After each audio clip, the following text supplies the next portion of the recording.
Hello and welcome to Nilkantamani channel. আজকে চলে এলাম মজাদার পুডিংয়ের রেসিপি নিয়ে। তাহলে চলুন শুরু করা যাক। প্রথমে একটি পাত্রে নিয়ে নিয়েছি 1/3 কাপ সুগার। এরপর ঠিক একইভাবে 1/3 কাপ পানি নিয়ে দিয়ে দিচ্ছি পাত্রে।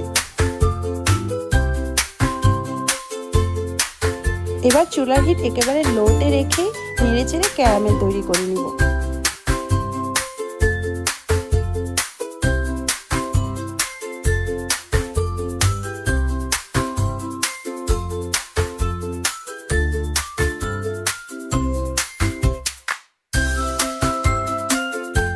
ক্যারামেলের কালারটা সুন্দর আসার জন্য আমি দিয়ে দিচ্ছি 1 ড্রপ ফুড কালার।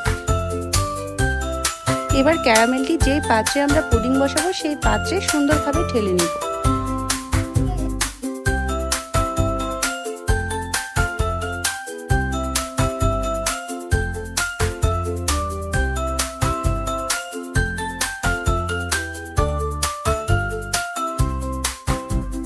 এখন ব্লেন্ডারের জারে দুটো ডিম ভেঙে দিয়ে দিচ্ছি।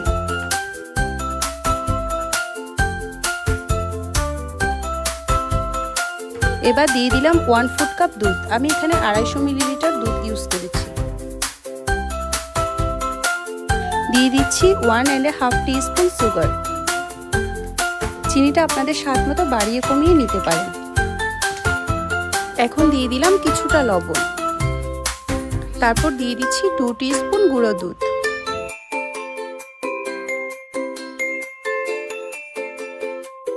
এবার যোগ করলাম 1 টিস্পুন ভ্যানিলা এসেন্স। এবার সবগুলো উপকরণ খুব ভালো করে ব্লেন্ড করে নেব।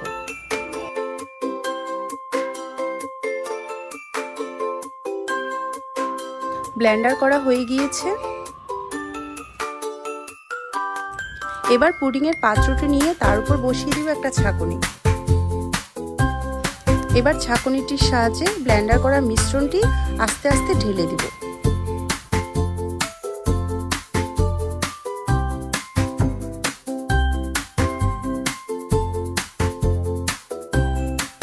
এইভাবে ব্লেন্ডার করে তারপর ছাঁকুনির সাহায্যে ছেঁকে দিলে পুডিংটি খুবই সফট এবং মসৃণ হয়।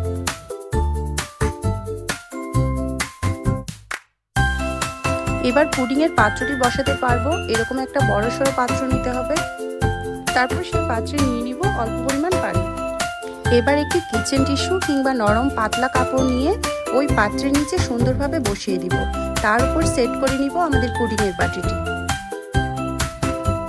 আমি এখানে পুডিংয়ের বক্সের যে ঢাকনাটা আছে সেটা ইউজ করব না, সরাসরি আমি ফ্রাই প্যানের যে ঢাকনাটা আছে সেটি বসিয়ে দিব, ছিদ্রটা একটু বন্ধ করে দিয়ে। এইভাবে করে দিলে খুব সহজেই পুডিংটি হয়ে যায়। আমার পুডিংটি হতে মাত্র 20 মিনিট লেগেছে। চুলার হিট একেবারেই লোতে রাখবো এবং পানির পরিমাণটা এমনভাবে দিব যাতে ফুটন্ত পানি ছিটকে পুডিংয়ের মধ্যে না ঢুকে। 20 মিনিট পরে আমি চুলা অফ করে দিয়েছি। দেখতে পাচ্ছেন আমার পুডিংটি একেবারে হয়ে গিয়েছে। এবার একটা ছুরি বা সূক্ষ্ম স্টিকের সাহায্যে দেখে নিব যে পুডিংটি হয়েছে কিনা। দেখতে পাচ্ছেন আমার পুডিংটি একেবারে হয়ে গিয়েছে। এবার পুডিংটির ঢাকনা অফ করে নর্মাল ফ্রিজে ওভারনাইট আমি ফ্রিজে রেখে দিয়েছি। ফ্রিজ থেকে বের করার পর দেখিয়ে দিচ্ছি আমাদের পুডিংটি কেমন হয়েছে।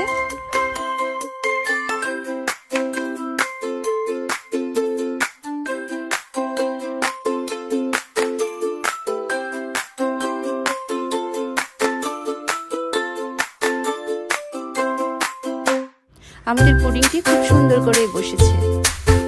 এই পুডিংটি দেখতে যেমন সুন্দর তার চেয়ে অনেক বেশি সুস্বাদু খেতে। এটি আমার খুবই পছন্দের একটি ডেজার্ট। আপনারাও অবশ্যই ট্রাই করে দেখবেন। ধন্যবাদ।